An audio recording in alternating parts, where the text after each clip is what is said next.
Hello. Today we're talking with Coach Brown Davis. Coach, how are you doing today? I'm well, thank Good you. to see you. Good to see you.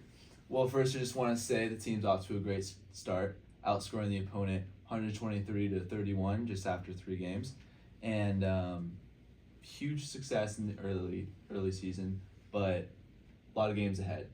How do you think the narrative of the season is going to go? I mean, I hate all the cliches, but really, we're not going to afford to look past anybody. Um, and we've really been focusing day to day, each practice being better than the one before, each week being better than the one before. We've had a nice week this week, and, I think we're gaining momentum as we go. You know, you were talking about the scores, like we still haven't had a shutout, right? Like that's something that's a target and emphasis for us, and it's been really gratifying to see our progress to this point. But again, we can't let up because that's at this point we want to be the best version of ourselves, right? That perfect effort. So that's really where we're at. And what does the team need to do to be the best version of the team, basically? So really, it's about being accountable, right? Accountable to your teammate, holding your teammate accountable to what you say. We have our goals that we set every week, and really having those matter. Having an understanding that you say that you're going to do something, that you follow through with that. And really teaching these guys that you think the bar is here and you feel like that's high, but our expectations, right, and what we believe we're capable of is even higher. And so continuing to push that envelope where, things from Grant that, hey, we got to work on. Well, the expectation now is that those things are cleared up and that we're moving on to the next, concept, next play, next, step in our season. Mm-hmm. And are there any players on the team, especially you're working with the line? Are there any players that really stand out to you who are showing leadership capabilities and really applying that with this team? Well, I mean, I have to go back to obviously the pandemic threw a big wrench in kind of the way De La Salle football had been running, because so much of it was passed down from the year prior, right? Like you would see how the seniors carried themselves, and you would follow that leadership when it was your turn to be a leader. When, for example, like Matt, as a junior captain last year, really kind of taking cues from the Charlie Cratises, the Archies, the Cooper Flanagans, the Derek Thompsons, right? These guys that kind of set an incredibly high bar, especially with kind of the absence of that because of the pandemic. Those guys really stepped up their game, and it's been incredibly gratifying because we have, for the last 3 years, we've had essentially the same core of younger guys that have kind of come up through the system and seen how it was done. So that obviously Matt is a dynamic leader on the line, and it's a lead by action very much. Although he is much more vocal this year in terms of directing and kind of that kind of on the fly coaching. DJ, right, is a man of few words, but when he speaks, what he says is deep, thoughtful, and considerate. And he, I know Matt goes hard, but DJ doesn't have an off switch, if that makes sense. And I think that kind of is permeating down through the rest of the guys. We still have a number of young guys on our team. We've got 3 sophomores online, and it's been great to see. It doesn't almost have to be direct instruction of like, you need to do X, Y, and Z, although they're doing that. They're seeing how the other guys carry themselves, and they recognize that to be on this team, to be a part of this team, the expectation is, hey, you have to do this. And it's growing pains because if you're a sophomore on varsity, you've probably been successful in sports most of your career. Right. And to have to take that next step, I think is really it doesn't always happen, right? You see guys that are 3 years on varsity, and it's not until their senior year that they decide to show up. And I specifically, those 3 guys have really been like putting in the work and really changing their approach to it. It's been incredibly gratifying to see. But yeah, I think the team captains this year in general, Toa, right, is definitely being more vocal and kind of like, you know, the leaders of this team are phenomenal. Mm-hmm. And I think it just kind of starts with that head, and then they kind of just, you know, they talk when they need to, they lead with their actions. And you know, the building since the pandemic, it really feels like this season is kind of the first time we've like gotten back to De La Salle football. Now, you know, I don't want to jinx it, but like all the things that were the hallmark of a De La Salle program are back, and so that's awesome to see. Mm-hmm. And because you've been part of that core De La Salle team, you know, one of the streak teams. I think they're in the Hall of Fame now, if I'm right. Yeah. And being part of that legacy in the glory days. I mean, you've been coaching a while, but you've also been on the field. So, are there any guys that you played with that you kind of see their leadership qualities in the players today?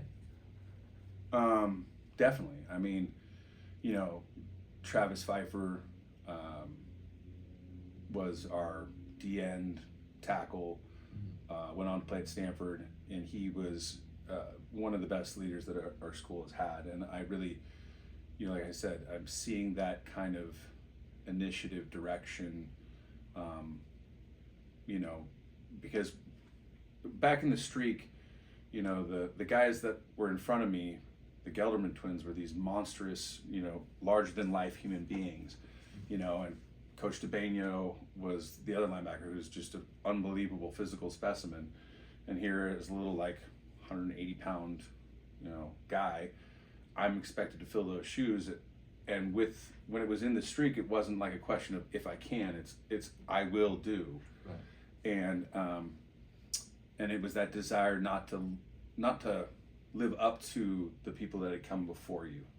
And I think, you know, I think Matt, like I said, is doing a phenomenal job. I think DJ, right, and I'm speaking specifically to the line, as far as seniors, they're really setting a high bar, and I definitely see that kind of, you know, they're living up to the mark of Cooper and Derek, right, and Charlie and Biller and the guys that came before. And I think that once the guys start believing that that's who they can be, whether they look like Matt or they look like Charlie Kratis, right, that once they start believing that that's the role and the place they need to be, then great things are going to come.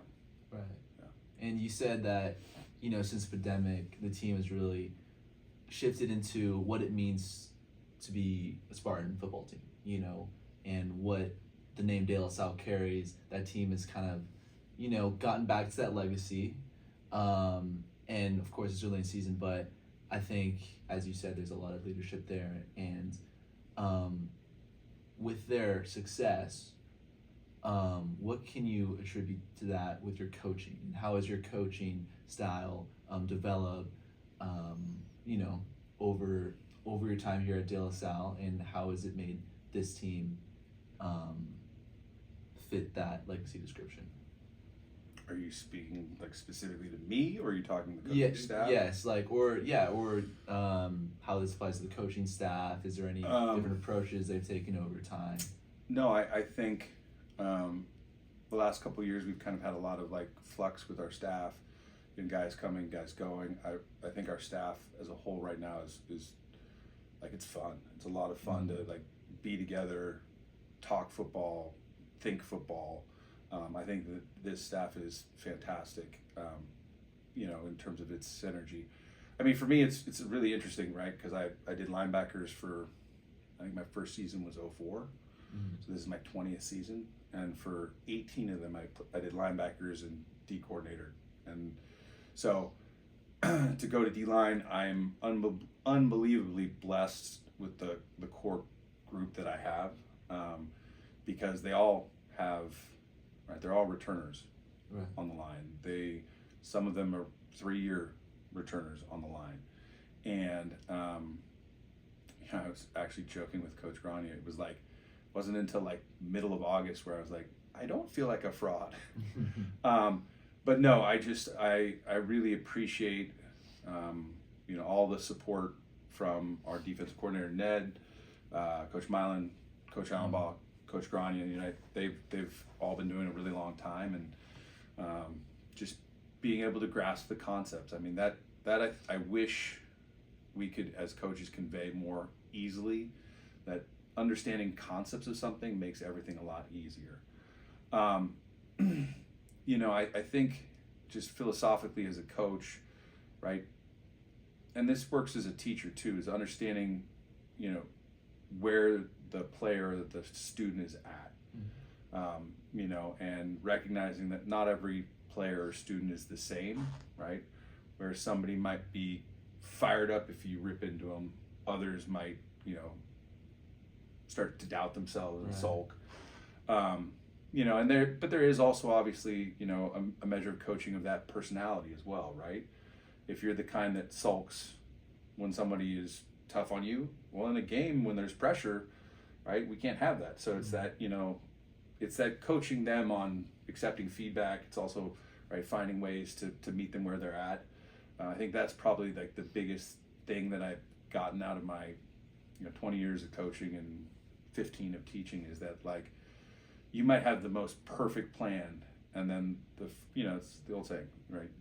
Every plan is great until the first shot is fired, right? Mm-hmm. So you can walk in with this great game plan of this is what they're going to do and this is what I'm going to do to counter that, and then you show up and they're doing something totally different. Right. And so it's that ability to meet your opponent, meet your players, meet your team where they're at, and I think that's one of the things that I think was a struggle for us coming out of the pandemic, right? And it's still in the classroom, like recognizing how much was lost in those 2 years where we weren't together, right? How much, like, I don't want to say soft, but like soft instruction of just, I need to be here on time. I need to have this accountability. When this is due, it's due, and and also the loss of those 2 years of, I get to watch how Zeke Berry handles his practice, or Cooper handles his practice. I get to see what Derek looks like in the weight room, right? And understand that all builds to make the De La Salle football team. And so I think that was probably one of the biggest things, is understanding it, like, I've got to meet my player where they are, right? I've got to meet the team where they are, and not, yeah, you have to be their mentor, not just the coach. Yeah, well, yeah, but so, like, if I'm playing soccer and I'm left-footed, right? I don't know soccer very well, but I'm assuming I'd probably want to be on the left side if I'm a forward, of course, right?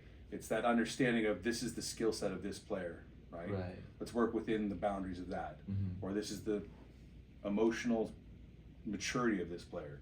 This is where I need to meet them for that.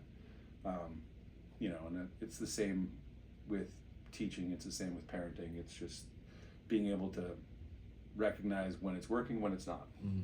Being able to adapt. Basically. Yep. I see. Yeah. And then last year, I think we did this almost every podcast, but lately in last year, I forgot to ask a question, but what can we, in terms of now, what can we expect from the team tomorrow, this Friday, against St. Mary's of Stockton? Well, it's, like every game's a constant challenge. This game, to come on the heels of St. Francis, is kind of the polar opposite, right? St. Francis is a run heavy, there's like 5 plays and they're going to try and pound it. And then, if they need to, they'll resort to a quick pass game or play action. St. Mary's of Stockton is almost the 180 flip, right? They're wanting to run to set up the pass, but they're also pass concepts that are very complex, where they're looking to do mesh routes or pick routes, where essentially like one receiver is going to run at the linebacker and hopefully either wall them off or even get them to chase, and then they'll have another guy running behind it. So it's going to be a great test for our secondary. Our front needs to be solid, right? Their run schemes are not very complicated, but one guy, I mean, if you remember back to San Ramon last year, the first time, right? Our D line was in the wrong gap almost the entire game, or if they started in the right gap, they end up in the wrong gap, and the quarterback rushed for 168 yards, right? So up front, physicality. We got to continue that mantra of grind, physical play, your position, positionally sound defense, and then in the secondary, we got to get our eyes right. We need to not chase and make sure, and when they catch the ball, we make them pay, right? I think that's hard-nosed physical defense, and we can't give up the cheap plays, right? Can't have stupid penalties, and we can't have we got to get off the field on third down. Sounds good. Well, I'm excited for tomorrow's matchup. Coach, thank you so much for meeting with me today. My pleasure, no.